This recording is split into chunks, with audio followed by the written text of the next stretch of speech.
Good morning. Hi. How's it going? Oh my god. Right on time. Hi, Oka Oka. Welcome in, welcome in. Thank you so much for the raid. I was just over on Oka's channel, literally like not even 10 minutes ago. I was on Oka's channel. We were playing Ace Attorney Investigations 2. We are so close to finishing case 4. It's been riveting. It's been riveting. So I'm hyped to see what's gonna happen next. Oh, my ice cream's at the door. One moment. No worries, no worries. Welcome in, you guys. I hope y'all are doing well. Let's see. You took my first today. First was Zelfar. Thank you so much, Zelfar, for taking my first. Makes me very, very happy that you could be my first. We got Daily Pills, we got Ratmari, Nortenia, we got Run, Alex, Barb, Alexander, Oka, Hot Dog Jones, and Oro. And also, Oro, thank you so, so much for the resub for 42 months. Holy shit. Is this a visual novel? This is a visual novel, yes, yes, yes. We are playing so many visual novel demos this month. It's crazy how many visual novel demos I've crammed into my schedule, including this one. This one was a last minute cram. But the demo officially came out on Friday. It came out on Friday. So I was like, okay, I gotta squeeze this in somewhere. But yes, this is a visual novel as well. I don't know nothing about what's being streamed today. Just saw you go live. I was like, I'm coming in. Yeah, welcome in, welcome in. Hi, Tony. Oh, which one? You might like The Letter. Oh, I don't think I've heard of that one. So maybe. I have a bad habit of picking up a lot of games and then forgetting to go back to them because I see a new shiny game to pick up. Like, I still haven't finished Cafe Enchanté. I have it on my Switch and I've been playing it, but I need to play more of it. I want to watch the demo, but I gotta go eat. Yeah, sweet dreams, Oro. You got a corpo girly job. You gotta get plenty of rest. Don't worry. It's a horror visual novel. Ooh, I am looking for more horror visual novels, actually.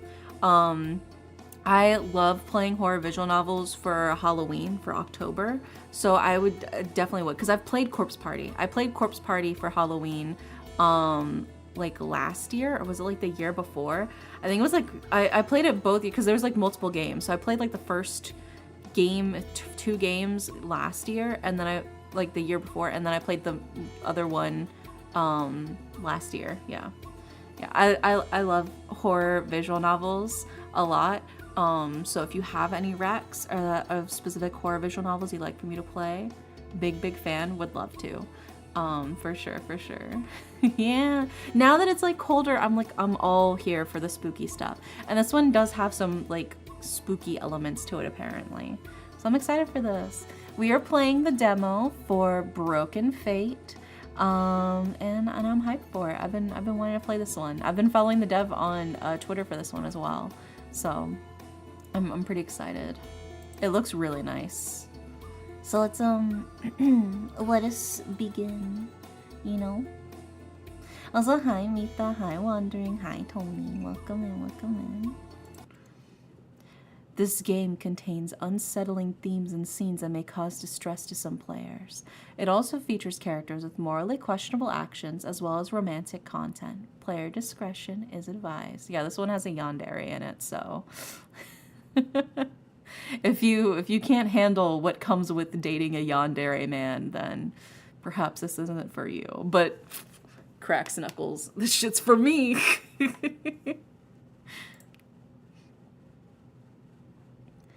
I'm sorry for everything I've done, and even for simply existing. But please remember this. I will always be by your side, even when the chrysanthemum petals wither and turn to dust, even when our love is nothing but the broken pieces of our promises. Because no matter what happens, I will always belong to you. Oh my gosh, so romantic.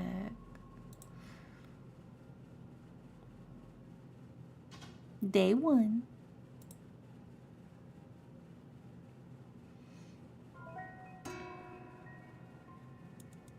The bell sounds. Something buzzes faintly in the back of your skull, and your body is heavy, as if you're trying to move through syrup. Ugh. As the buzzing sound gradually fades, your vision clears, and your instinct is to rub your temple to ease the heaviness. A bed? Where am I? You finally awakened. Yeah, good morning, honey. Your heart almost bursts when you register the figure at the edge of the bed. Red spider lily motif, that's always a good sign. Hell yeah. Well, these are chrysanthemums. These aren't spider lilies. Yeah.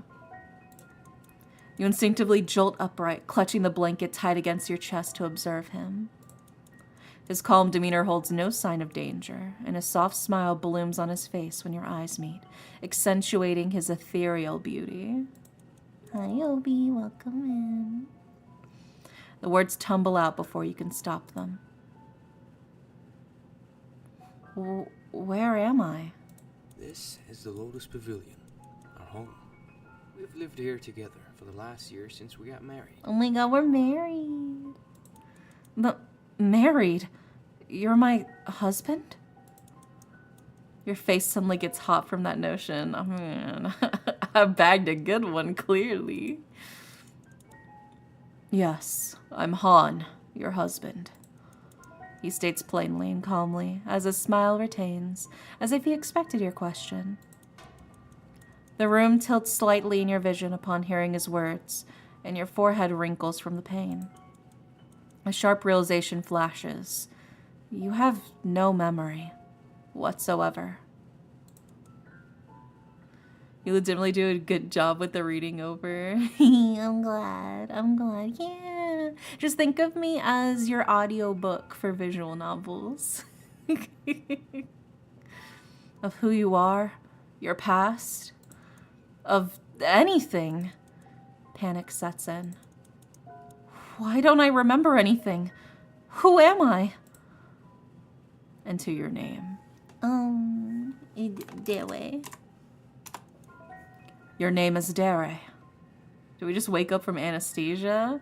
I don't know, something happened. Guess we'll have to see. We'll have to investigate. We have clues. And hit your head. Yeah, we got clues. Han, he says he's your husband of 1 year. The Lotus Pavilion, your and Han's home. We got clues so far, so it looks like we're about to do some discovering to unlock the truth. You accidentally fell down in the garden yesterday and hit your head. The man says calmly, but a wisp of sadness passes over his expression. The doctor says your brain was affected, and you will temporarily have trouble remembering things and thinking clearly. But don't worry. The doctor says you'll recover soon if you're well taken care of. So hi, Jeremy. Welcome in. Nice to see you. And yeah, welcome in. Yeah, we got new clues. New clues. You fell down in the garden and hit your head. According to him. Also, hi, Lucius. Welcome in. I see you on YouTube. I expected you to be out longer, but now since you've woken up and can talk to me like this, I feel so relieved. You might even recover faster than expected. Let's try this. Do you remember who I am now? You're Han. You're my husband, Han. See? You're recovering already. And, His eyes linger on you for just long enough for you to notice a small spark in his eyes. hearing you call me husband makes me so happy. Oh my god, his blush. He's so happy about it. Alright, my theory so far is he's not actually our husband. He probably did something to make us forget, and he's taking advantage of. This is a very common trope of, like, the person who has, like, amnesia wakes up to somebody who claims to be, like, their partner, whether they're, like, their wife or their husband, and it turns out that they were never actually in love. It was actually, like, their stalker or whatever taking over and taking care of them, but also trying to pretend like they were married. and trying to convince them that they had a whole life together. That is like a whole trope, and I love it. Honestly, I love that trope. So I really hope that's what it is that we're not actually married. This is him trapping me in his house. See, I could never be a fucking protagonist with a yandere like fucking love interest, because they'll like kidnap me and start taking care of me and shit. I'll be like, all right, sounds good. Yeah, honey, I want Chinese for dinner tonight. Can you do that for me, my love? Can you pick me up some crab rangoons on the way home? As long as I got internet connection, I'm not running away. You're telling me I don't have to pay rent and I get free food and I get somebody hot? Yeah, that's fine. I'm cool with it. So you mean we got Emily? Oh my god. Yeah. You lower your gaze to the blanket, flustered, but not before stealing one more glance at his face. Is it strange to think he's beautiful? Like a living work of art? Also, hi, Jacob on YouTube. Welcome in. So beautiful, in fact, that you still haven't quite grasped what it means for him to be your husband. If someone asked you to describe your ideal type, it would be him. That makes sense, doesn't it? You are married, after all. Also, hi, Trevor. Welcome in. He's pretty. He's very pretty. That's also why I'm like, I don't even care if he kidnapped me. And no sense of self-preservation inside of me when it comes to hot men. I'm going to be so real with you. And hot women. And yet, despite the warmth blooming in your cheeks, you feel strangely calm in his presence. I know it's so confusing to suddenly not remember anything, but I promise you, I'll take good care of you. I like that this is partially voice acted. And they have a Kickstarter right now, apparently. So if you help fund the Kickstarter, there is a good chance that they will be able to get this fully voiced. Han reaches out to touch your hand. Yeah, I'll let him. For some reason, you freeze, letting his hand brush over the top of yours. The touch is cold at first, smooth, almost like porcelain, but the warmth quickly blooms where your skin meets. Han looks pleased by the gesture. I'm so grateful you trust me. You could swear there's a glimmer of moisture in his eyes that makes your throat go dry. Nervous, you change the subject. When do you think I'll be recovered enough to go outside? Outside? You might have imagined it, but his eyes seemed dark for a second, as if he didn't expect your question. Yes, like outside the mansion? What do you mean? Well, isn't going outside a benchmark for one's recovery? Oh, I see. The gentle smile comes back to his face. You will need more time to recover before doing that, but even while you gain full recovery, it's just... He hesitates. Even before the accident, you didn't like going outside. You said you would rather spend all your time in our mansion. I'm sure I did. I'm sure that's totally what happened. I just really love not leaving my room. And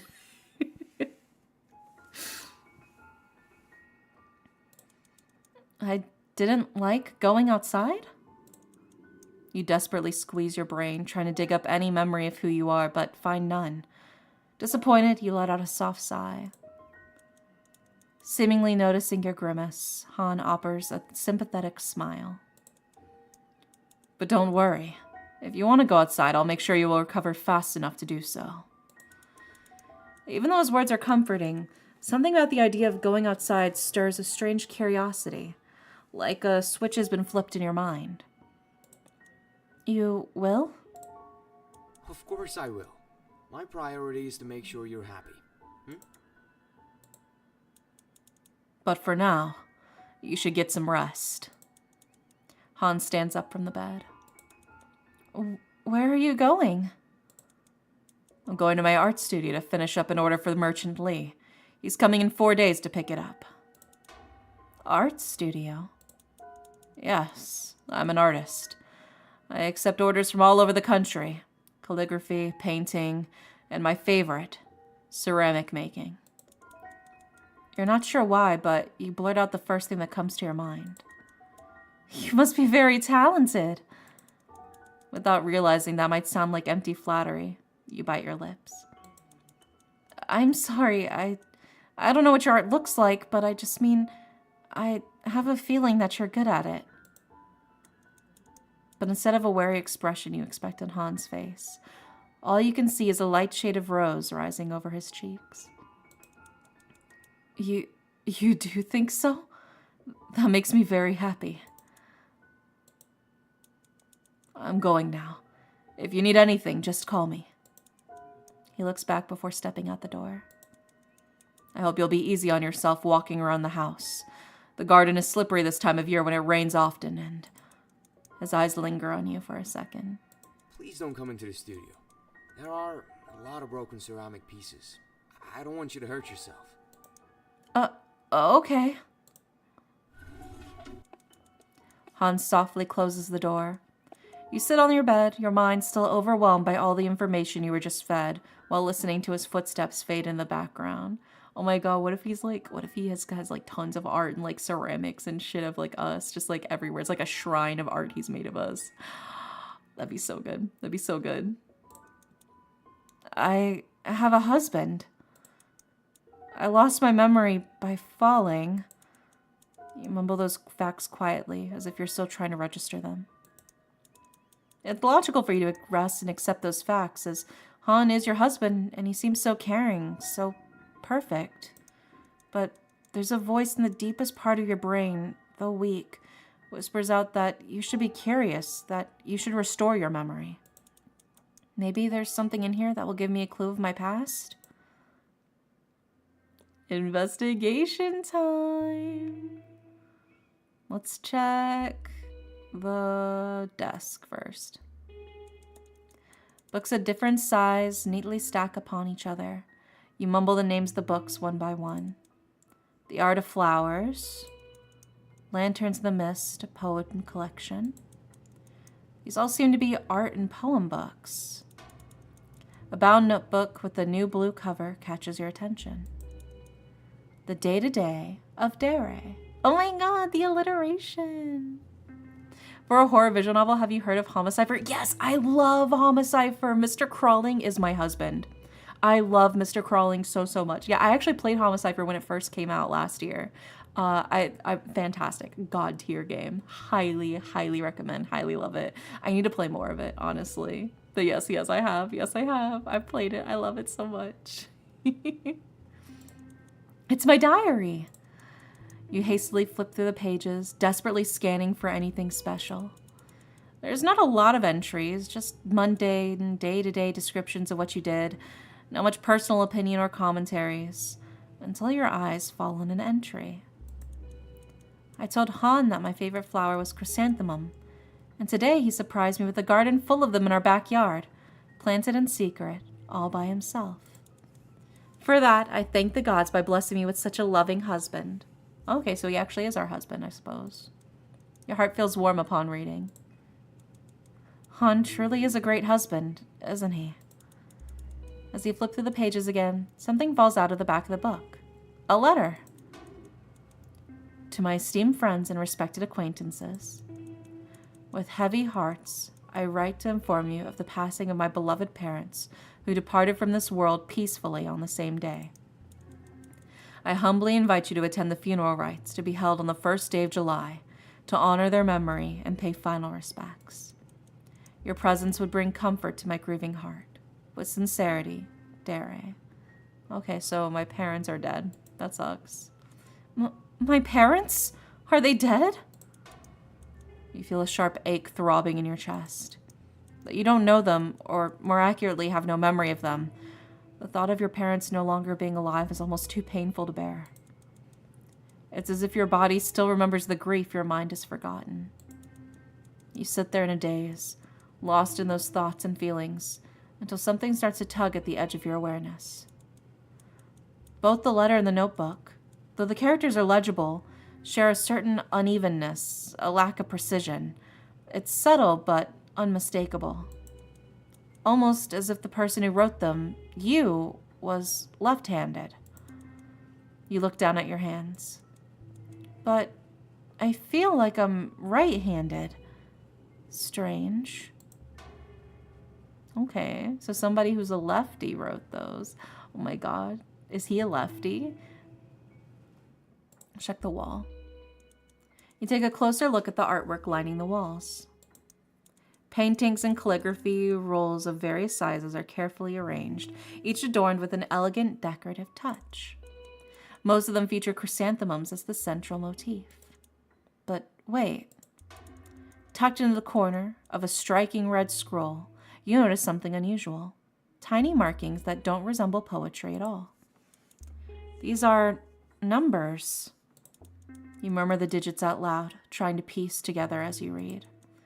90, 65, 11, 47, 29, 18, 74, 83, 18, 92, 29, 18, 47, 74, 65, 29. But these numbers make no sense to you at all. What if he forged my diary to make it sound so because then I would find the diary and I would just accept it like, oh, this is my diary. I must have wrote this. This must all be true. But we're right-handed, but the diary seems to be a forgery, but we don't realize because we don't remember what our handwriting looks like. You know? Let's check the vase. You pick a beautiful ceramic vase next to the bed. Intricate blue chrysanthemum designs wrap around the smooth ceramic so elegantly that though abstract, one can still recognize the raw talent of the artist. This was probably made by Han. But now that I notice, why do all the designs around this room have chrysanthemum motifs? It's because we said it was our favorite flower.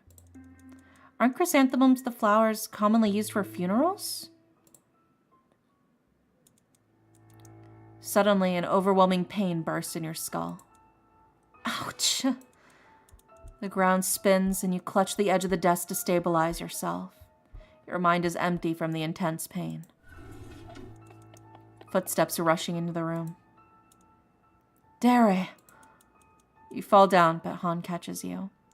He gently guides you to the bed and sits you down. Han. It's okay. I'm here. My head and my heart hurts so much. You press the back of your hand onto your temple, hoping the coolness will lessen the ache. Wait here. I'll be right back. Han comes back with a bowl of liquid in his hands. A faint herbal scent from it floats through the air. The doctor told me to give you this medicine whenever you have a headache. It'll help. Headache medicine? Yes, based on the prescription, I bought the ingredients and prepared it myself. I want to make sure that you have the best care. No, you should take it before it's cold. You hesitate, eyes fixed on the bowl. Smoke still rises steadily from it, curling into the air and clouding the space around it, much like the way your thoughts fog your mind. Pushing the ache aside, you give in to your curiosity, drawn by the clue you've just uncovered.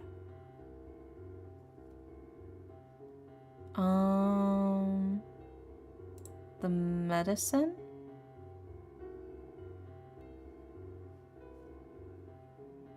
I'm gonna say it's probably the medicine.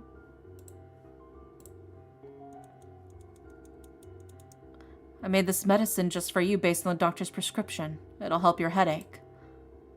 Okay,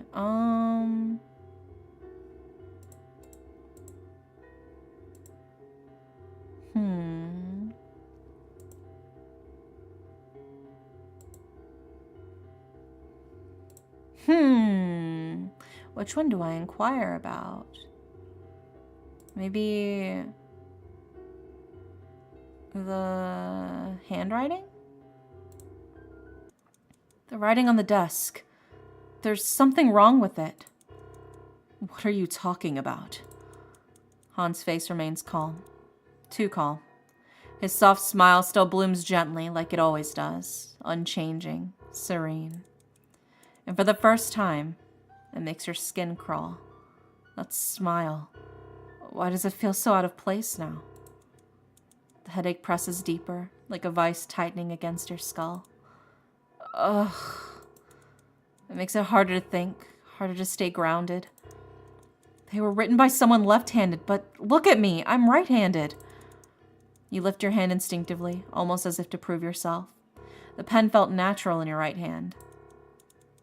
You were left-handed before the accident. Perhaps the damage caused... That's not true. You snap, cutting him off before he can finish. You don't even realize how loud your voice has gotten. The word just burst out raw and sharp. No accident can change someone's natural writing habit. Not like that, not something so deeply ingrained. You rise from your seat, your movements sudden, your breathing shallow. You can feel your heartbeat thudding in your ears. I don't know why you're lying to me, but I don't feel okay here. I'm going outside. Wait, please, calm down. You need to take your medicine first. No, I won't. You don't even hesitate this time. Your arm lashes out and knocks the bowl from his hands. It crashes to the floor with a sound that seems to echo too long.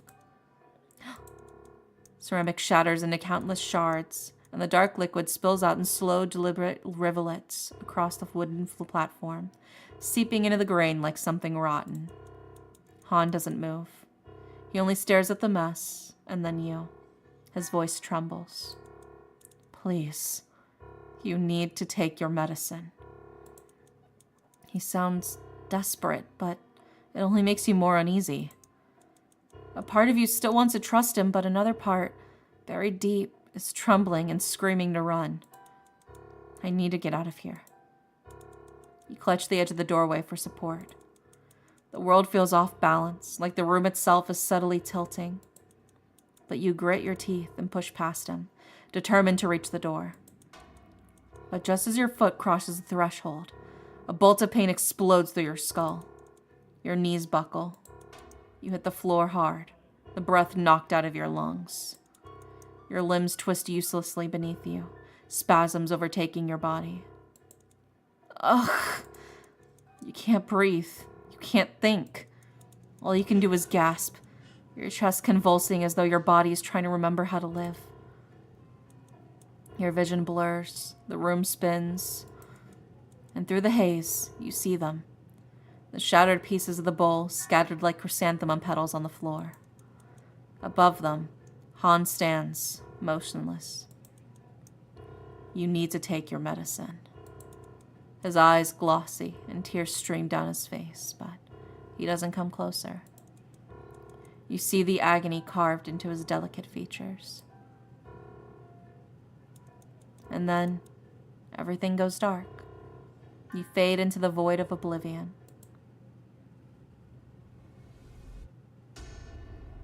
What was once shaped with care now lies scattered, too broken to mend. Game over. No! Cracked vow ending unlocked. Oh my god. We already died? Oopsie. Ooh, whoopsie poopsie. Alright, let's try again. Let's try again. Oh my god, Snore, thank you so much for the 13 months. Thank you, thank you.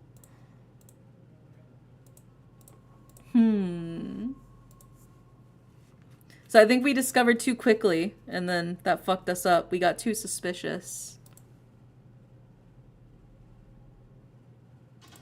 Alright, let's try not to die this time.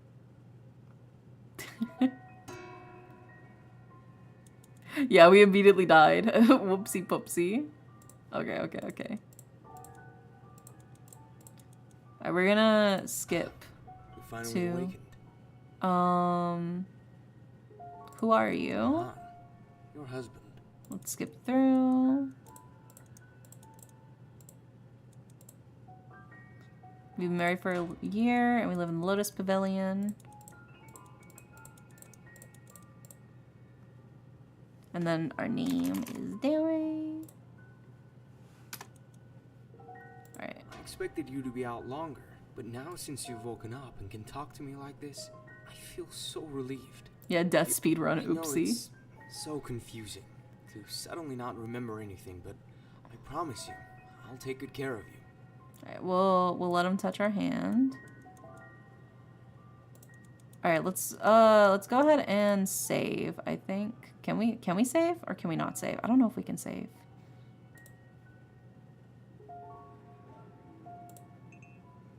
I don't think we can save. Rip. Oh no, we can. Oopsie. There we go. Okay.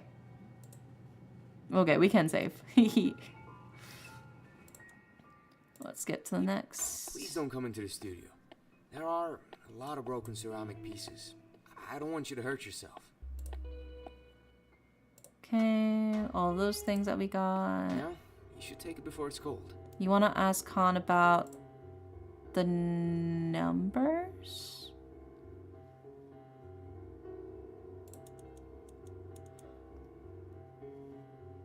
Alright. I'm not sure what you're talking about. Maybe you need to rest more. Okay, so he doesn't know that. We said, so we already tried the handwriting. The handwriting led us to the bad ending.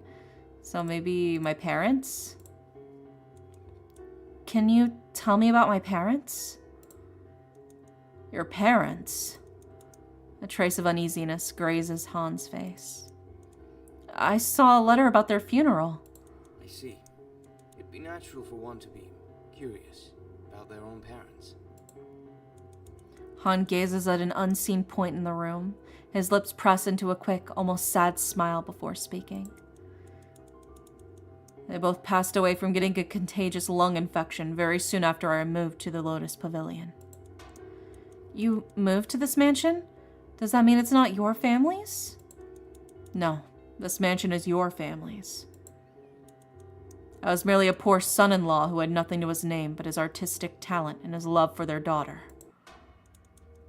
Han brings his gaze back to you, and then burns something fierce, something between tenderness and desperation. You gaze downward. Living with one's wife's parents is not a norm and is usually down upon in our society. I know what you think. It might not be the most socially acceptable position for me to be in. But your parents treated me with nothing but kindness, and I viewed them as my own parents. When they passed, us both were devastated. Let me go ahead and save here. Now that we got that. But Han smiles again. The spark in his eyes persists. That's why we were so close. We only have each other. You and me. Us. Here. Now that you know about your parents, would you take the medicine? He picks up the bowl from the desk and stirs the liquid with a ceramic spoon. You quickly notice there are chrysanthemum motifs even on the spoon. Right. The headache. Go on. I wouldn't want you to suffer pain. You obediently nod. Also, hi, Moon Raccoon. Welcome in. Han brings the spoon up to your lips. The warm liquid fills your mouth and runs down your throat.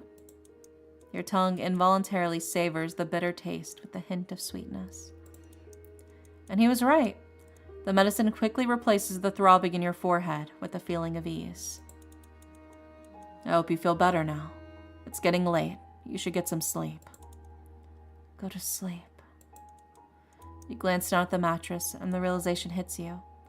You two are husband and wife. Don't husbands and wives share the same bed? Your face flushes with heat. The bed. You...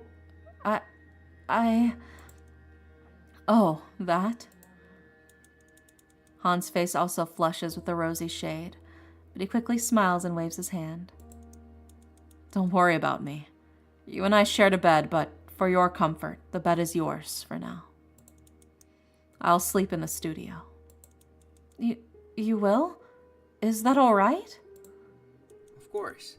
I promise to make you feel as comfortable as I can. Well, maybe I need a little warmth, you know, to keep me warm. And what if it gets chilly in here, Han? What? Yes, you did. Thank you. Of course. Anything for my wife. Good night now. I'll see you in the morning, alright? Alright. After Han leaves, you spread out on the mattress, letting sleep take you over.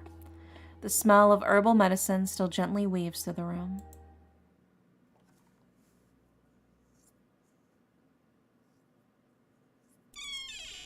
Your peaceful sleep is disturbed by a faint creak. What's that noise? You blink awake, heart ticking a little faster. Another sound follows, a groan of soft wood. The door, it's being opened. Slowly, just a crack. You stay still, listening. The darkness stretches thick across the room, and you can't see past the doorframe, but you feel it. The prickling weight of being watched. Something is there, just beyond the threshold. You hold your breath, trying to hear more, but there's nothing. No footsteps, no whisper, just silence. Maybe I'm imagining it? It's nothing. You turn onto your side, pull the blanket up to your chin. The room is cold now. Your body is tense, but you squeeze your eyes shut and try to let it all fade. You force yourself back to sleep, even when that feeling lingers, heavy and quiet in the dark. To be continued. Day 2. Your eyes gradually open from the sun rays filtering through the window. Your mind and body are slightly exhausted from a restless night. Good morning, my darling. Good morning. Han's face above the bed startles you. How long have you been here? Han gestures his head towards the tray of food on the desk. I came in to bring you breakfast, but you were still asleep. I didn't want to wake you up. But I'd be lying if I said I didn't enjoy looking at you sleeping so peacefully. Well, you should have joined me, silly Billy. Heat rushes to your cheeks. He was watching me sleep? Now, would you eat your breakfast? I made it just for you. Thank you. As you watch Han reaching for the hot steam bun, you suddenly remember what happened last night. Hey, I couldn't sleep much last night. Something strange happened. What strange thing? The door opened in the middle of the night. I was sleeping and suddenly heard someone open the door. Han, still peeling the paper from underneath the steam bun, smiles at you nonchalantly. Huh, don't worry about that. It was probably Anne, our servant. We have a servant? This information feels like a shock to you, as you assumed it was just you and Han living here. Yes, An was a servant for your parents, now he's still living with us. But why was he here? He tends to go around and clean hallways at night. Perhaps he accidentally opened your door. I asked him so many times to be careful with the doors, yet he still didn't listen. A hint of annoyance passes Han's face, but is quickly replaced by his returned joyfulness. But don't worry. I'll tell him again. No one should disturb my beautiful wife's sleep. Now, eat. He hands you the steam bun, and you take a bite. There's something chalky about the texture of the bun, but you're still able to force it down. There's no need to be rude about such a thoughtful gesture from him, cooking for you and taking care of you. Since you finished eating, would you like to go to the garden with me? The garden? Yes, fresh air is important for your recovery. Besides, it's always been your favorite place in the mansion. He gives you a playful wink. Think about it as a date. A date? Of course, no pressure though. You can decide if you want to go on a date with me or go around the mansion on your own if you wish. Ooh, oh my god, secret DLC. Oh my god. Alright, well, let's go to the garden. I want to check out the garden. You peek through the window. The sun is shining, birds chirp lazily from the garden walls. It's the kind of weather that seems to nudge you gently outside. Besides, your gaze falls on Han again. The joy in his eyes makes him almost resemble a puppy, and it would feel like a shame to turn down someone who's been so nice to you. Let's go. Han guides you through the hallway towards the entrance from the lobby. As you walk, your mind quietly tries to absorb your surroundings. The layout of the mansion, the way of the corridors, twist and connect. Though your memory isn't accessible at the moment, something about it all feels terribly familiar. As if your body knows, even if your mind doesn't, that, yes, you do live here in the Lotus Pavilion. Speaking of which, why is it called the Lotus Pavilion, Han? You turn to him, asking just as you step into the garden.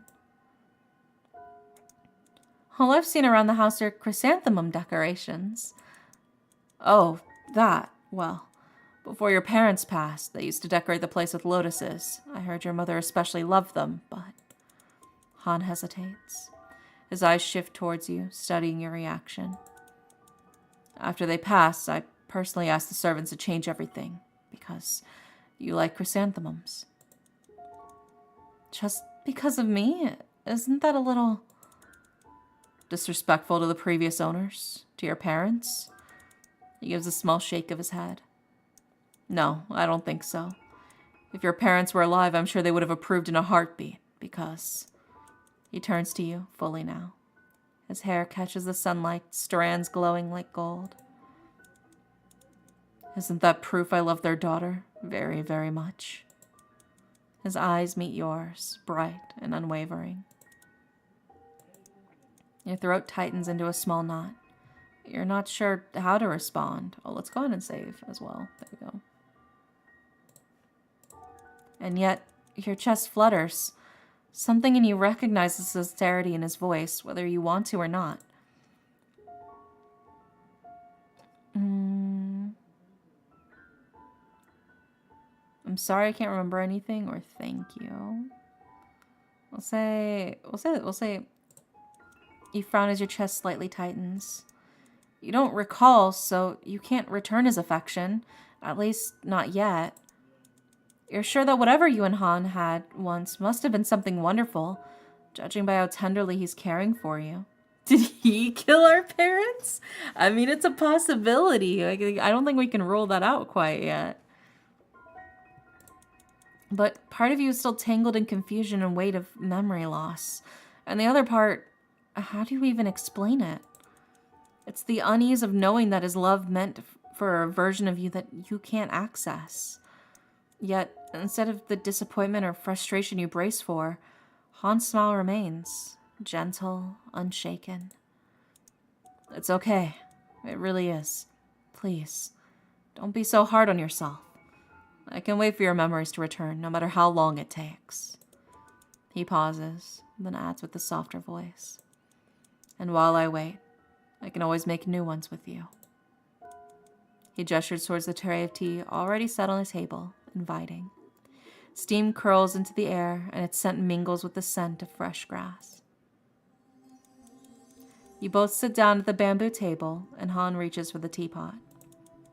With practiced grace, he tilts it towards your cup with one hand, while the other gently holds his sleeve back to keep it from getting in the way. You quietly watch him, momentarily dazed by how skillfully he moves, like the tea itself is just another expression of his artistry. No different from the ceramics scattered beautifully throughout the house. The serene scent calms you, but soon curiosity crashes through your thoughts like waves against a still shore. Han, would you tell me more about yourself? I want to get to know you. Me? There's nothing interesting about me, really. He says it casually, still focusing on pouring the tea, not meeting your eyes. That's not true. You're clearly a talented artist. You must have interesting stories. I'm so happy you think so. That you think I'm a good artist. His eyes curve into thin crescents. His smile stretches from ear to ear. Yet, you can still detect a faint trace of unease on his face, though he quickly smooths that out. What do you want to know? Ooh, how did we meet? Your question seems to catch him off guard. His eyes widen for just a second before his usual smile returns. Well, let's see. He pauses as if dusting off an old memory. There was a time in my youth when I went through a rough patch. I didn't want to do anything but drink and lock myself away making art. One day, while wandering the streets completely drunk, I stumbled into the path of a carriage, got hit hard, and passed out right then and there. His gaze shifts towards you, soft but intense. When I opened my eyes, there she was, a young maiden leaning over me, calling me, trying to wake me. She had the most beautiful face I'd ever seen, and the most angelic voice. I thought I'd died and met a goddess. And when she saw me waking up, she smiled. That moment changed everything. I promised myself that no matter the cost, no matter what it took, I would make her my wife. Oh, and that's what you've done, isn't it? You sly motherfucker. I know what you've done. You feel your breath catch. And the maiden was... That was you, darling. You can't remember it. Not a flash of it surfaces in your mind. But the way he says it, tender, reverent, sends something fluttering in your chest, as if your body remembers what your mind has forgotten. Han takes a calm sip of tea and lets out a quiet sigh. Sorry if that felt heavy. I don't really like talking about the past, unless it's a memory we share. It's all right. I appreciate you telling me. His story lingers in your chest like a warm ember. It makes you feel lighter somehow, closer to him. This is what you know about Han so far. He's your husband. He's gentle and attentive. A talented artist with a tragic human past that shaped him into someone sincere and kind. All of it makes you feel more at ease in his care. But we're not here just to talk about the past, are we? Your mind is still recovering. We should be doing things to relax it, like this. He crouches and plucks a small cluster of daisy flowers from the garden path. Do you know how to make a flower hairpin? Maybe not. Here. With delicate fingers, he begins weaving the petals and stems together into a pin-like shape. Wow, that's beautiful. You really are crafty. You're genuinely impressed. The way he shapes the tiny blossoms into something so graceful feels so effortless, natural. Now, your turn. You press your lips together, focusing intently as you try to mimic the way his fingers moved. But your own flower pin ends up a bit uneven, a little lopsided and clumsy. I'm so sorry, this really isn't my forte. But instead of disappointment, Han beams at you. It's perfect. Come on, put it in my hair. Oh my god, we're gonna put a flower in his hair. He gestures to his ear expectantly. No, it's so ugly. It's not worthy of your beautiful hair. Don't say that. I'm not worthy of any gift my beloved wife makes for me. Now come on, put it on. Okay, if you insist. You hesitate, reaching out towards his soft, silky hair with careful fingers, afraid to mess it up. Crafty like a fox in the hen house, yeah, but... Bark, bark. You freeze. Then he speaks, voice quiet. Can you touch me with your hand? Right here? What if the servants see, Han? Okay. My pardon? Your hand still hovers in the air, suspended, but the look in his eyes, soft, longing, almost desperate, pin you in place. I really miss your touch.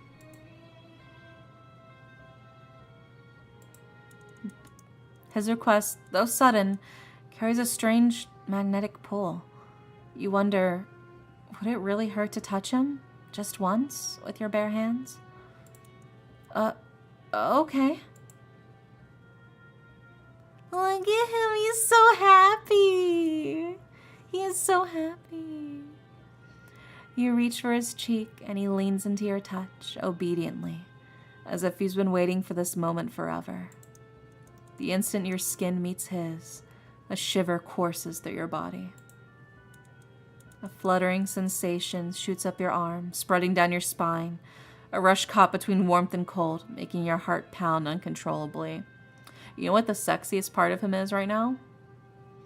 It's those dark circles under his eyes. You see those dark circles under his eyes? That's hot. The golden rays of the summer sun seem to linger on his face, and for a moment, time itself feels suspended. Hans speaks, his voice barely above a whisper. Thank you. I needed this so much. Oh my god. Anytime, hon. He leans in further, pressing his cheek into your palm, as if trying to absorb your warmth into his very being. I wish time would stop right here. I didn't have to return to the studio. He gently nudges against your hand one last time, then places a soft kiss on your palm before slowly letting go. I need to finish my work, but thank you, truly, for spending time with me today. Feel free to wander around the mansion. Just be careful. Your body's still weak. I'll bring you some medicine later. All right. With that, Hans' footsteps fade into the background. You finish your tea and decide to walk around the garden. Curious about the lotus pond, you step closer to its edge. So there are still some lotuses left in the mansion after all. The vibrant pink blooms sway gently on the water, their color glowing under the sun. You become lost in the sight until a creak breaks the quiet. From across the pond, something stirs. Your eyes snap towards it. Something small, blue and white, moving. Is that a doll? It scurries, jerky, almost unnatural, ducking behind the thick reeds before you can get a better look. You instinctively move around the pond, trying to follow, heart racing. Wait! But by the time you reach the other side, it's gone. Nothing remains except the rustling of the bush where it vanished. You push aside the leaves, searching, but there's no trace, as if it were never there. Panting, you look down at your hand. There's a smudge on your palm. Dark, damp, almost like mud? No, it's not just mud, it's thicker, grainier. Clay. I must have touched the ground at some point. Should you go wash it off or continue to walk around?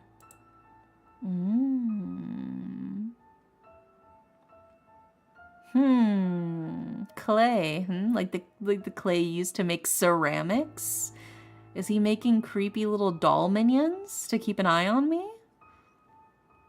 Well, let's go to the bathroom. Let's wash off the evidence. How unruly.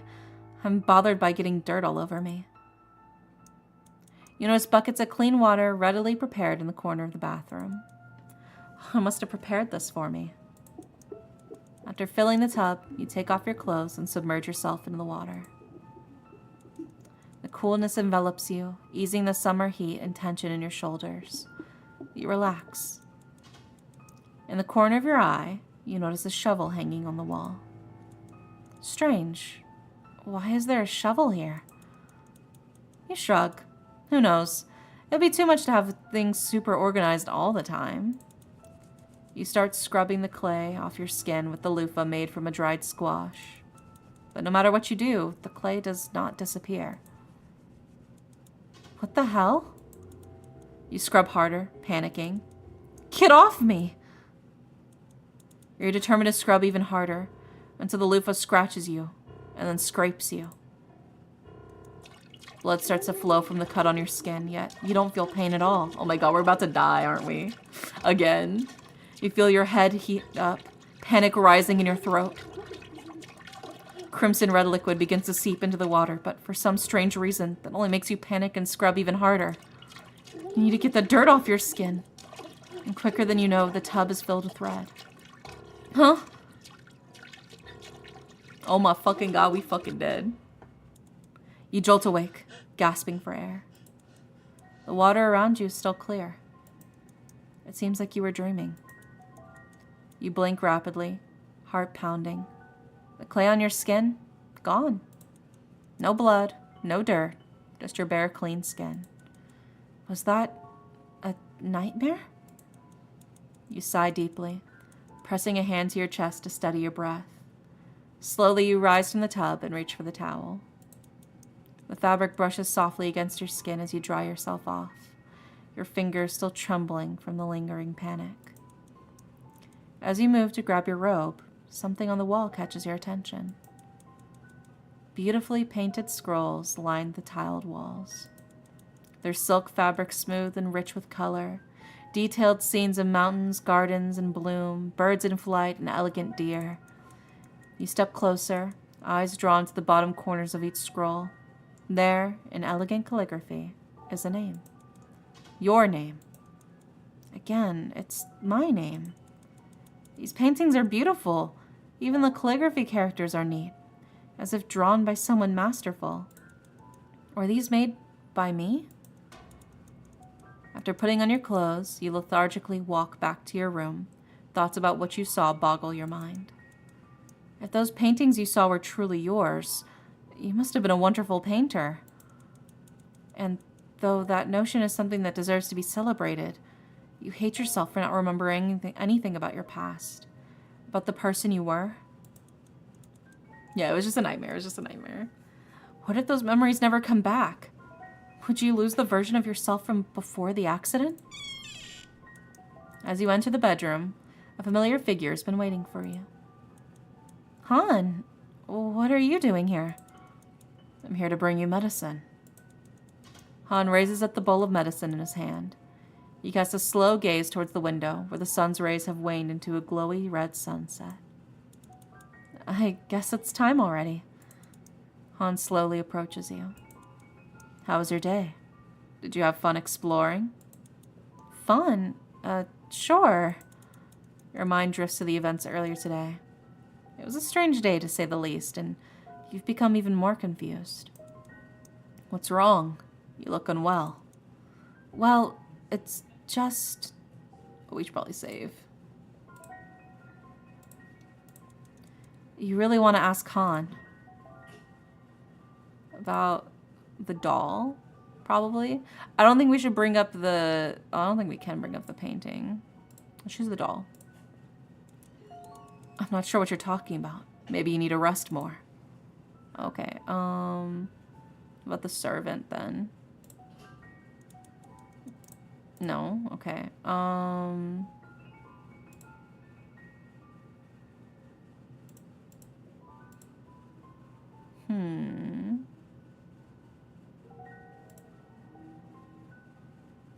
Maybe about me? Maybe the fact that I'm supposedly an artist? Was I an artist, Han? You blurt out, determined to learn about your past. Huh? A hint of uneasiness passes Han's face. Why do you ask? The paintings on the wall, they're so beautiful. If I were the one who made them, I'd love to know that. Was that hypersec? I see. Yes, of course, you were a talented painter. Han smiles. I adored your art so much. You expected a long answer from him, but that seems to be the end of his comment. Why didn't you mention it before? Well, I thought I shouldn't overwhelm you with too much information and let your memory naturally recover, not to cause you a headache. Right. Speaking of which, it's time to take your medicine. He brings up the ceramic bowl and blows the steam coming off of it. Your headache will get worse if you don't drink it before it cools. You glue your gaze to the medicine bowl. Though your mind is still bothered by Han's vague answers, and still has so many more questions, you want to believe that he's right. Dwelling too much on the past will cause nothing but stress and anxiety. You nod, accept his bowl, and drink it. The bitter liquid runs down your throat, the scent of herbs gradually absorbed by your senses. A flowy, comfortable feeling spreads through your body, easing the tension you just had in your forehead. Han gently takes the bowl from you. You did a good job, darling. He smiles. Now, why don't you go get some rest? We can spend more time together tomorrow. I have some work I need to take care of tonight.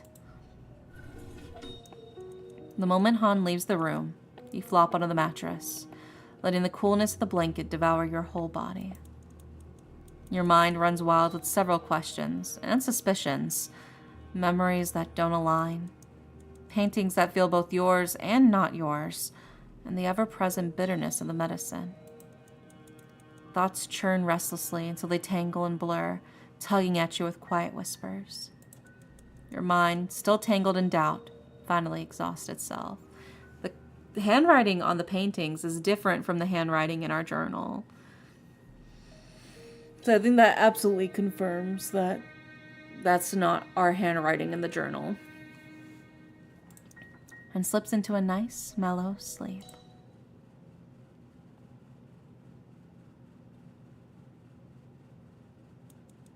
In the stillness of the night, a faint sound stirs you from sleep. Your eyes blink open, adjusting to the darkness. Creak. The door to your room groans as it slowly begins to open. Who's there? From where you lay, you can make out a sliver of movement.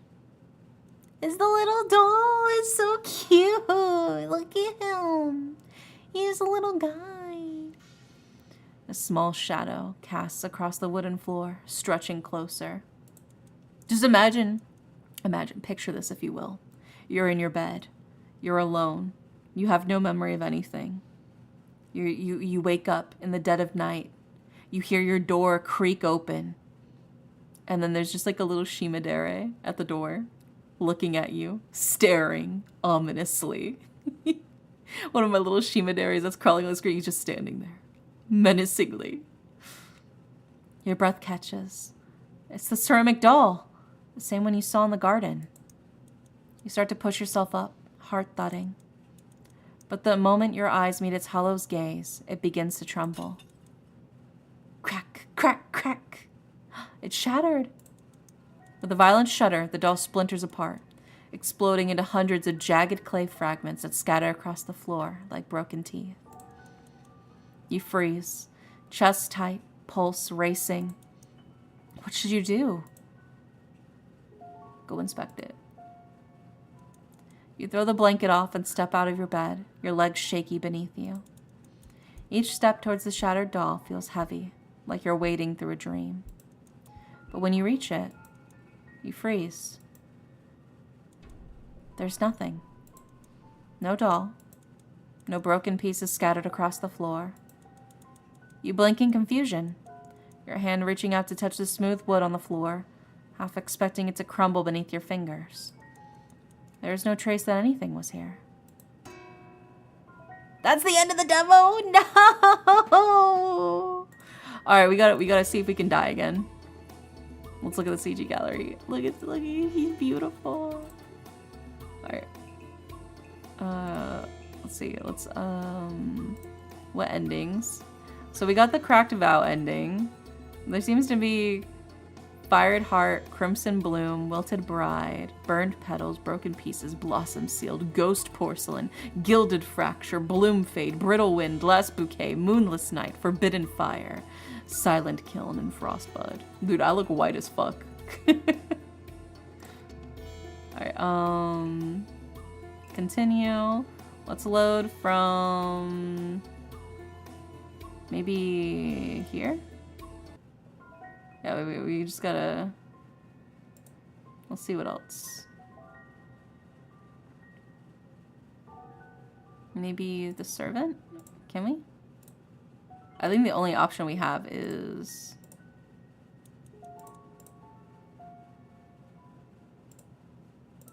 I I'm seeing if we can do anything else besides the, pretty sure it was the, what do we pick, the handwriting? Maybe we'll, oh no, we picked you, because we were asking if we were an artist, that's right. It's a lot of endings. Yeah, I don't think all of them are available in the demo, I'm pretty sure. It's probably only a couple. I think we just got lucky and we speed ran the death ending.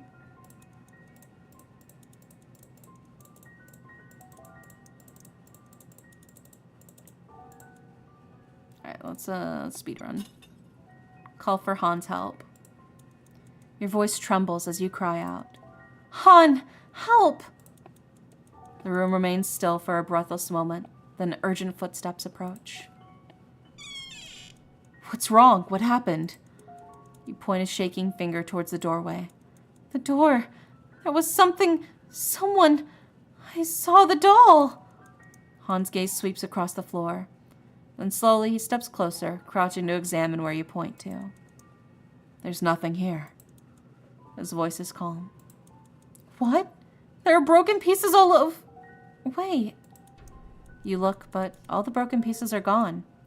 The floor is spotless, untouched, its dark wood glowing under the soft light of the lantern outside.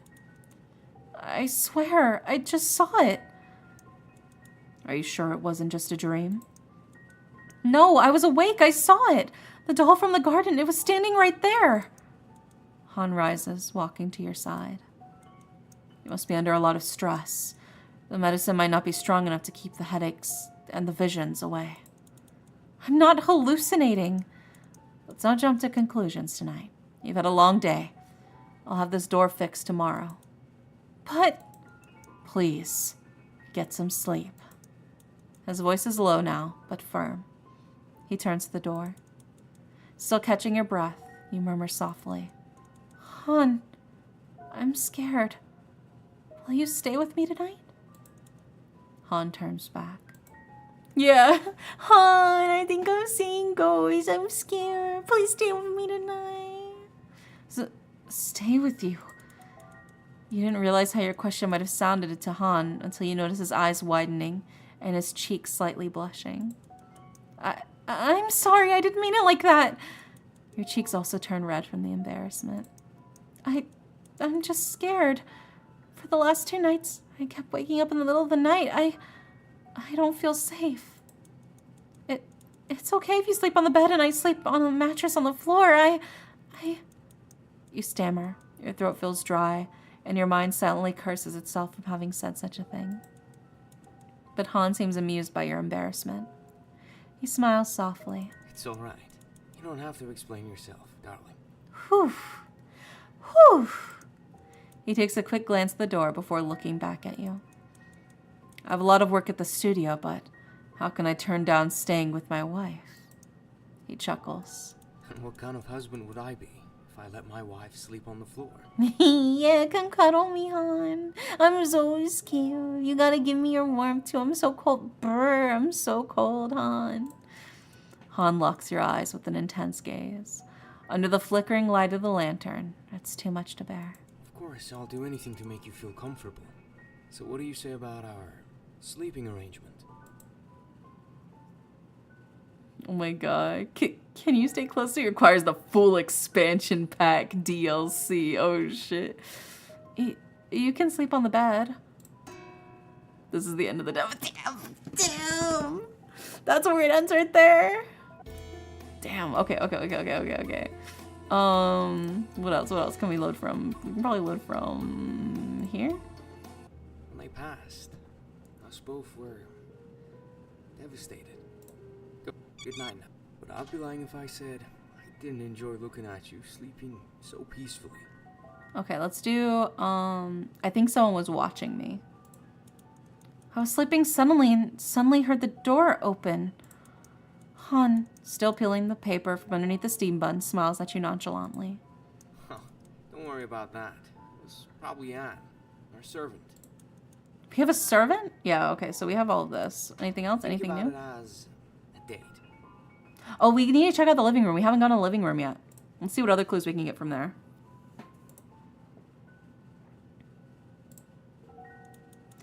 Though the offer to go to the garden sounds tempting, your mind is bogged down with another curious thought.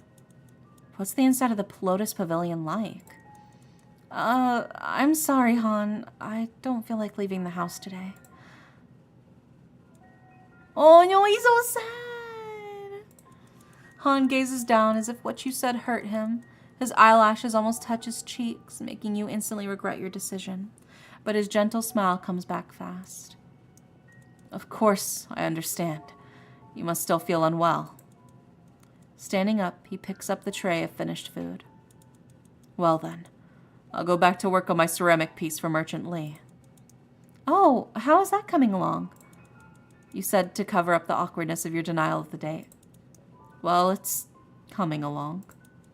He states plainly, yet you cannot place any emotion behind his words, even when you try. Okay, then. I'll see you later. I'll bring you some medicine before tonight. Okay, thank you. Right after Han leaves, you go across the hallway to the living room, passing a large foyer. Wow, this mansion's so big, it takes a while just to get from one room to another. Explore the foyer. Might as well, right? Bucket, the painting, and the vase. Why is there a bucket here? The water in here looks kind of muddy. You know, I believe he could totally be our real husband. Yeah, totally. Yeah, I'll just ignore all of the red flags. He's definitely our husband. You stand still, admiring the delicate scroll on the wall. Beautiful chrysanthemum painting. Your eyes notice the small scripts near the bottom of the painting. 47A. Oh. I gotta write this shit down. Where the fuck is my notebook? Hold on. Because those numbers on the painting. Where is it?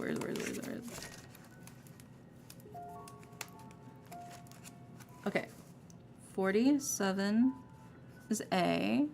92 is C. 36 is D. Okay. Is this some sort of code?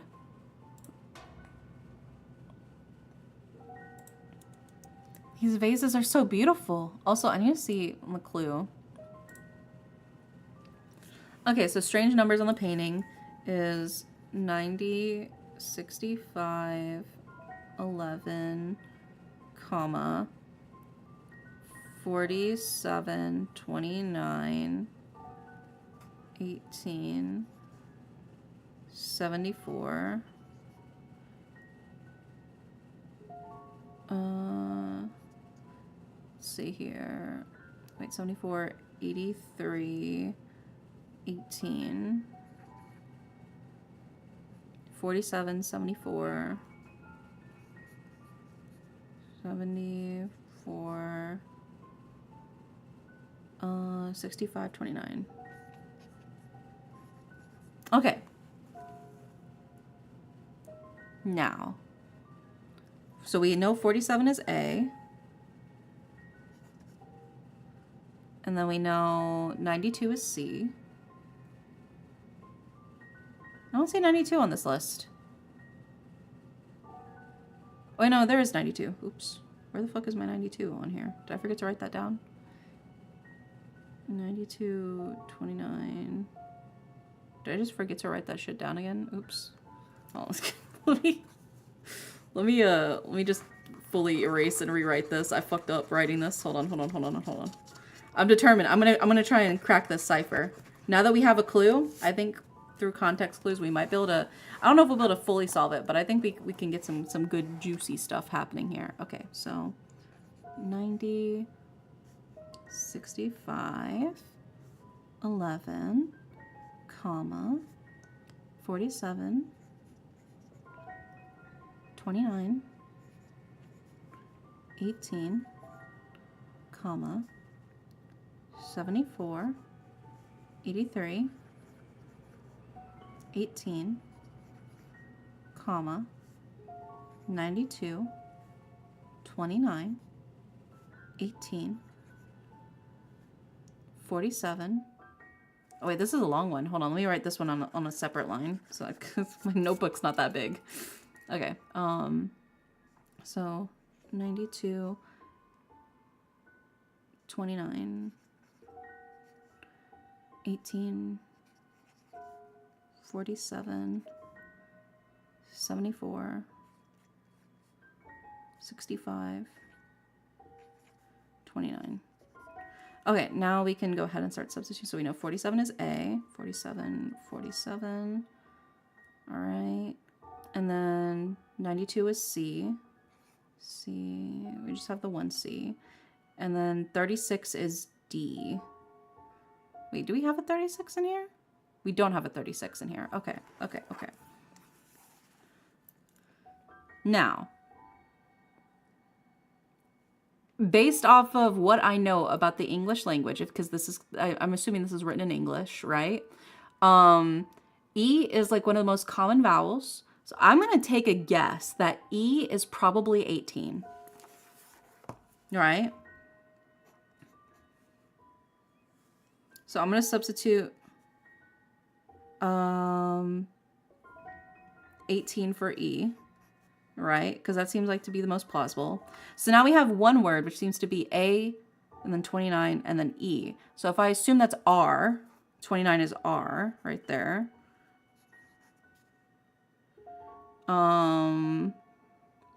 So what else? What else? What else can we assume? We have E at the end of a 3-letter word as well. 74, 83, 18. So if we assume the most common word is the.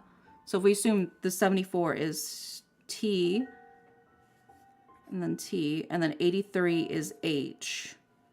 We don't have another H. So blank are the if we assume this is creator. So 65 and 29. 65 is O. 29, we don't have another. Yeah, 29 also matches with that too, if we assume R. And then, so if we assume, so you are the creator, is what that says. I'm pretty sure. I think I cracked it. Based off of the commonality of the English language and how a lot of these ciphers work, I think the strange numbers on the painting, 90, 65, 11, 47, 29, 18, 74, 83, 18, 92, 29, 18, 47, 74, 65, 29. I think through a series of educated guesses, we can assume that translates to, you are the creator. What does that mean? I don't fucking know, but I think I cracked it. I wonder if it's like one of those grid ciphers. I don't know, dude. I just base it off of the commonalities of the English language and, like I said, educated guess based off of the letters we did have. So, you are the creator. You are the creator. So, meaning that that's definitely our art, that we created the art. This is fun. It's like math and puzzles. You are the creator, Darren. Thanks for creating stuff, man. Yeah. Hi, Gabby. But you are the creator. I kind of want to message the dev after this and be like, so what does the you are the creator mean? See if I can bait them into giving me an answer. Okay, so Han says he's your husband of 1 year.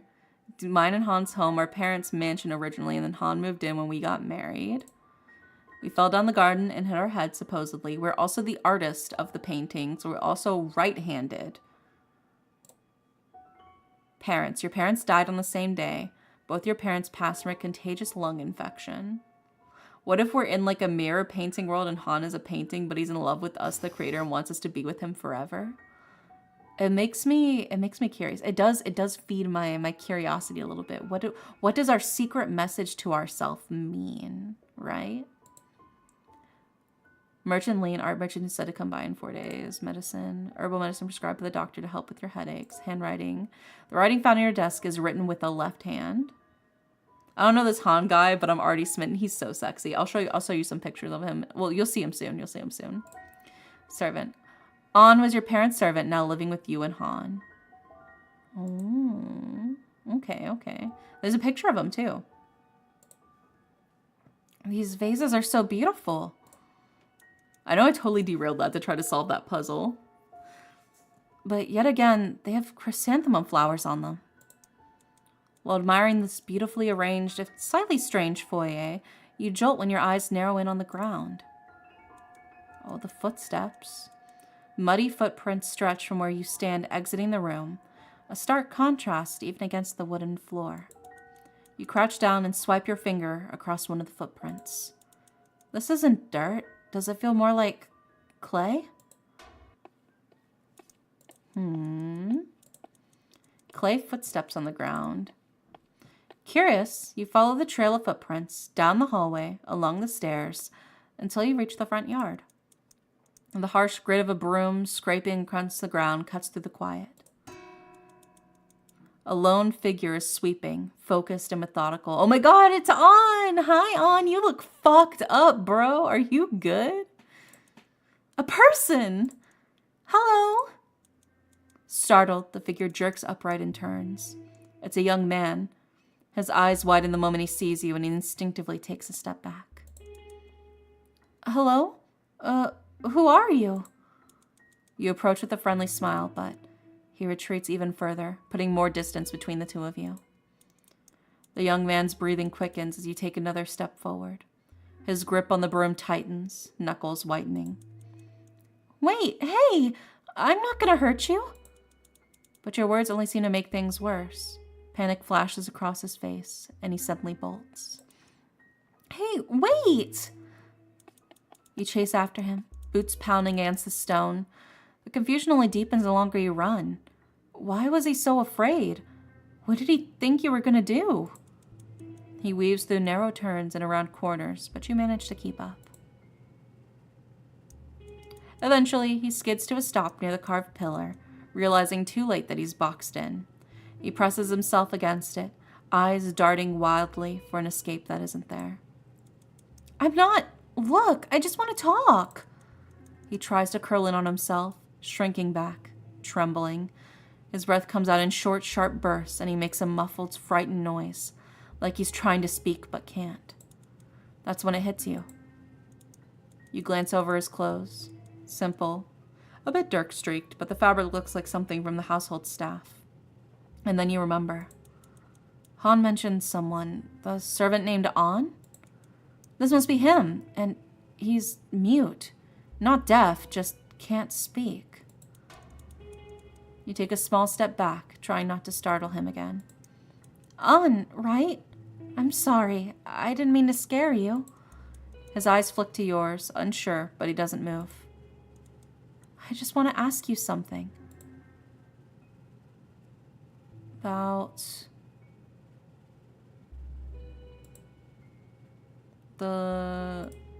maybe Han? I know you can't speak, but I'll ask yes or no questions, okay? Can you nod or shake your head to answer? On still avoids your gaze, his entire body rigid with tension. Can I ask you a few things about Han? My husband? At the mention of Han's name, On's entire frame stutters. His eyes go wide. He looks around frantically, breathing hard, chest heaving. He darts his eyes back and forth between you and the escape route behind you, with bloodshot eyes, sweat pouring down his face, body jerking. You instinctively raise your hands to calm him. Please, just calm down. Ah! A blinding pain erupts in your stomach. You stagger back, then look down. The broken end of the broom juts from your abdomen, slick with blood. You can't even scream. Why did you stab me? A wave of nausea rises, thick and overwhelming. Something wet pours from the wound, warm and sticky, soaking through your clothes. The coppery smell of blood floods your nose. Why did you stab me? Damn, that's a wet-ass fucking sound, dude. You hear that? Like... You hit the floor hard. Your fingers twitch, reaching for something, anything, but there's nothing to hold on to. Your vision pulses at the edges, dimming with each heartbeat. Ah! He runs. His footsteps fade into the distance. The corridor stretches long and empty around you, filled only with the sound of your own ragged breathing. Then, even that begins to fade. The final crack ran straight through your name. Game over. Fired heart ending unlocked. Let's go. We got another ending. All right. Continue.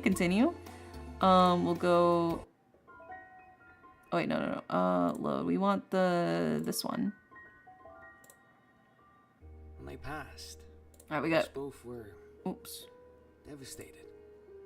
We got a speed run. Good night. You actually died it. Yeah, that's the second time we've I died. enjoy looking at you sleeping so peacefully. All right. Think about it as a date. All right, and then so we're gonna skip, but this time instead of looking in the foyer, we're gonna look in the living room itself. There we go. That way we can see even more. Let's check the right shelf. Stacks of letters and papers sit neatly on the shelf. This all seems to be documents and receipts for purchases from and to the mansion. Also, oh my god, Nordy, thank you so much for the 6 gift subs. Thank you. Oh my god, even starting a hype train all by yourself too. That's powerful. That's so powerful, Nordy. You're so strong. Thank you, Nordy. Thank you. And we also hit 69 subs. We hit 69 subs, baby. Let's fucking go. Can we get a nice in chat for the 69 subs? Yeah. Thank you for the 100 videos as well, Ren. Thank you. I appreciate it. Just like Hans said about selling art to merchants from all over the country, a letter caught your attention. Dear Dere, I hope this letter finds you well and that business has been treating you kindly. As you know, the spring auctions have been brought in quite a selection, some pieces even I hadn't expected. My contacts in the capital tell me that several rare scrolls may soon surface, which could be of interest to you. Certain collectors are becoming more generous with their offers lately, if you catch my meaning. One particular painting, a landscape in ink and gold, has changed hands twice in this past month. Maybe it's time we had another private viewing. I still remember the last one fondly. In any case, I'll be passing through your town before the next market tide. Naturally, I'd love to talk more, perhaps over wine and roasted duck. Great things are happening, old friend, and I wouldn't want you to miss them. Forgive my sudden excitement, but I have a feeling something rare is coming soon. Of course, discretion is always appreciated in these matters. Remember, the right piece at the right time can change everything. To understand these things better than most, once I arrive, I'll bring a few samples you may enjoy examining. Until then, keep your eyes open and your doors unlocked. Lee. Oh my gosh. Merchant Lee! Merchant Lee's not here for him, he's here for me! Oh my god. Something about it keeps tugging at your mind. The tone, the phrasing, it's strange, almost too pointed. Then it clicks. Your eyes dart to the start of each line. I am coming for you, Lee. The first letter forms a sentence. I'm coming for you? I'm coming for you. Merchant Lee's coming for me. What does that mean? Oh, we're piecing it together. Ceramic pieces and stacks of books sit neatly on the wooden shelf. Everything looks organized, almost obsessively so. But one book catches your eye. It's just slightly off in size compared to the others. Curious, you reach for it. When you open it, you find the pages have been hollowed out. It's a secret compartment. Inside, a small stack of old letters, each sealed with the same name, Master of the Lotus Pavilion. My parents. You thumb through them, most seem ordinary. Casual notes sent to friends and distant relatives, mundane updates about daily life, but one stands out.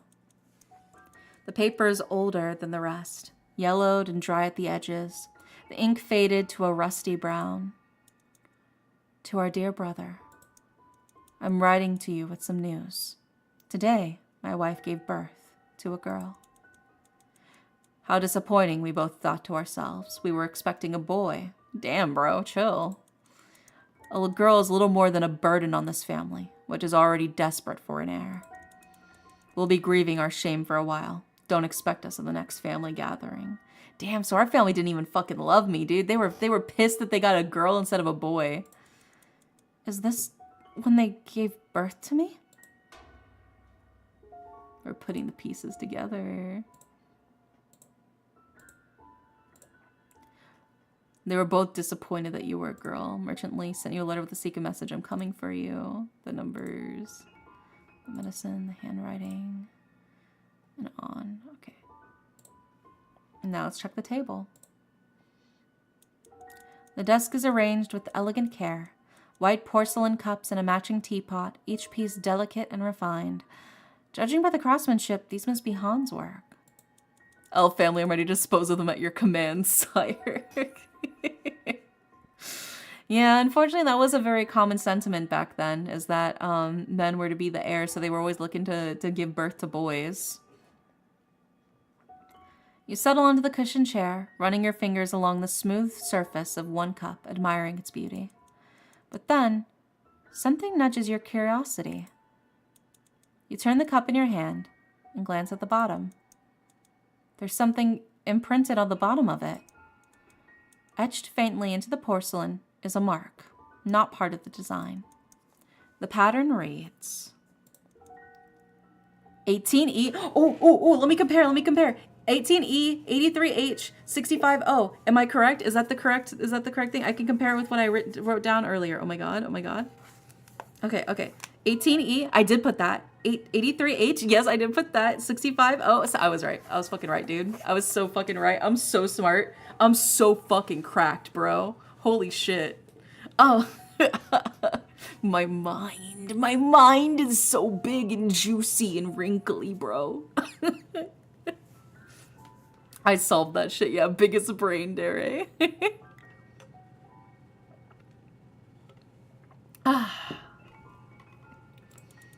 Is this some sort of code? You stand up and walk towards the foyer. While admiring the beautifully arranged, if slightly strange foyer, you jolt when your eyes narrow in on the ground.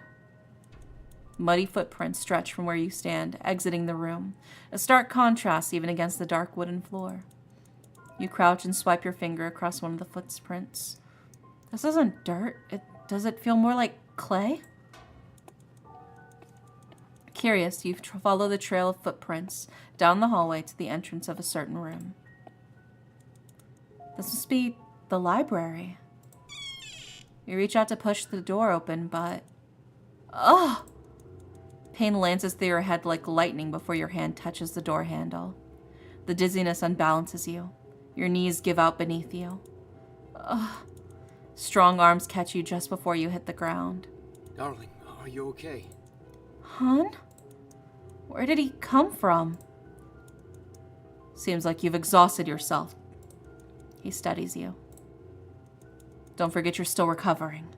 Let's go back to your room to rest. But... You look back at the library door, but Han seems to pay no attention to your gesture. He guides you towards your bedroom, and you're too weak to resist. Han guides you to the bed, his gesture firm but gentle. How are you feeling, darling? I feel dizzy, and the headache is making it hard to breathe. That's the sign to take your medicine. Here. Han reaches for the bowl of medicine on the desk. Its herbal smoke dissipates into the room's air. You stare at the bowl, your chest uneasy. Not just from the headache, but from the fact that you have to take this medicine again. Can I ask what's in this medicine? What do you mean? It's the medicine for your headache. Yeah, but like, what ingredients are in it? But you never told me what the ingredients were in it. Though we're husband and wife, there are certain recipes I need to keep for myself, aren't there? Han winks at you playfully, but it comes across as if he's trying to hide something. You frown. Not when it comes to the medicine your wife is taking. I was just teasing. Of course I can tell you what's in it, but after you take it, I don't want my darling to be in pain. You almost flush at him calling you darling. You notice him using that word a couple of times before, but only now do you have the capacity to process it, given how close you two are sitting. Okay, promise? Yeah, I promise. Han brings up a spoon of medicine to feed you, and you accept with your lips. The medicinal liquid quickly flows through you, easing the ache you had in your upper body. Your shoulders relax and your breath becomes even. Good girl. Han smiles nonchalantly while putting the bowl down on the desk. The medicine is made from sighing willow, night blossom, stardust berries, and ember root, all ingredients chosen by your family doctor.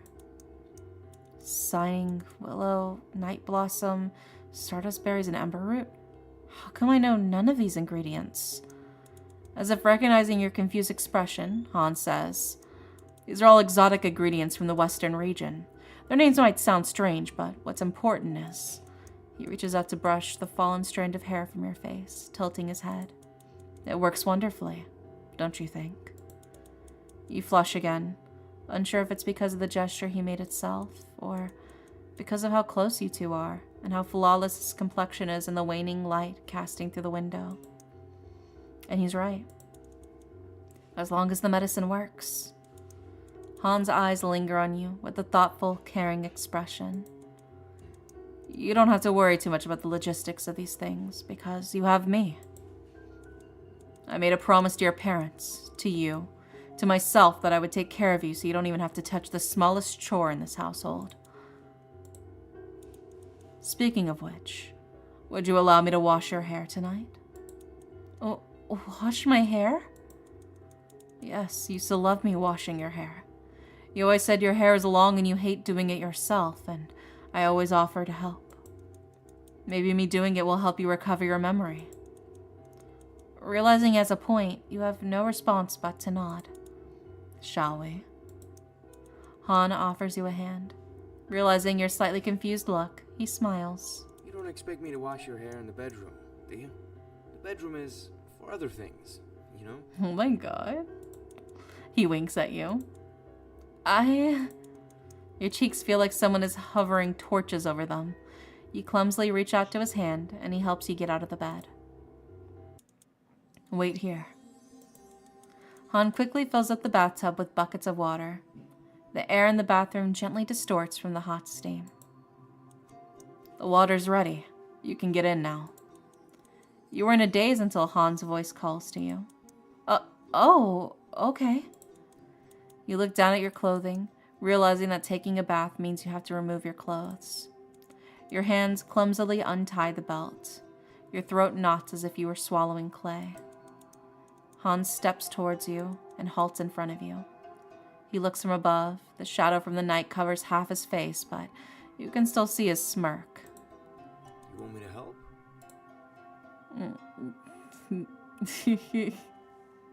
Help me? I can do it myself, and how are you gonna do that? You got experience stripping me, Han? Is that what you're saying? Help me. The words slip out before you can stop it, barely a whisper. Your ears burn at this question. What do you mean by help? You try to sound firm, but your voice trembles. Han doesn't answer right away. He just takes a single step forward, slow and deliberate. His gaze drops to your coat, lingering just long enough to make your breath hitch. Then he looks up and smirks. That familiar, loving, yet unreadable smirk. I'm your husband, and you're still recovering. It'd be natural if I help you. Every nerve in your body lights up. You can feel the heat crawling from your ears to your neck, up to your cheeks, down your spine. It's unbearable. And yet, you don't move. His fingers twitch at his side. Your throat tightens. He steps closer.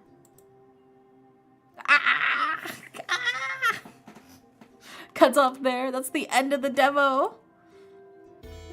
Oh my goodness. Here, let me grab the link to the Kickstarter for y'all. We played quite a bit of this demo. So if you like this game and you want to see more of it, the piecing together the pieces of everything, here is the link to the Kickstarter. Yeah, it's launching soon apparently. So I guess it's not out yet, but you can be notified whenever it does officially launch. I think they're launching it during the Fall in Love Festival. A very sensual, please help me, for the love of God, should have been an option. Maybe that'll be a DLC option, who knows. But no, this was a lot of fun. I'm really excited for it. I can't believe we already solved that little like puzzle riddle thing that they have going on. We've gotten quite a few endings already, which is very exciting. But yeah, there you go. There's the link to the Kickstarter. Let me go ahead and pin that for real quick. Right there we go. You guys can be notified, so whenever it launches, if you want to support the Kickstarter, I'll also post because I have the link to the Steam page in the description on YouTube, but I'll comment the link to the Kickstarter as well in the YouTube as well and pin it. That way, whenever it does launch, you'll be able to support it. But yeah, this is a lot of fun. This is so exciting. I love very spooky yandere type novels. I like the investigation sort of aspect to it as well, getting to explore and try to uncover everything. It's very exciting, and I love that there's been so many like mystery and like thriller type. It's been so much fun. Tomorrow I plan to do an art stream, so we'll probably do that after I get out of Ace Attorney with my friends tomorrow. But for now, this was all I had planned for today, because I did do quite a bit of work. I'm thinking, who should we raid?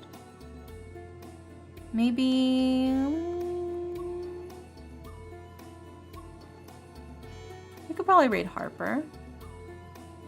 Yeah, I think we'll raid Harper, who is currently playing Donald Duck Going Quackers. Yeah, they're playing Donald Duck. So we're gonna raid Harper. And like I said, hopefully I will see you guys tomorrow for a cozy, chill art stream. But if not, no worries. I'll see you when I see you. I hope you guys have a wonderful, wonderful night. And good night.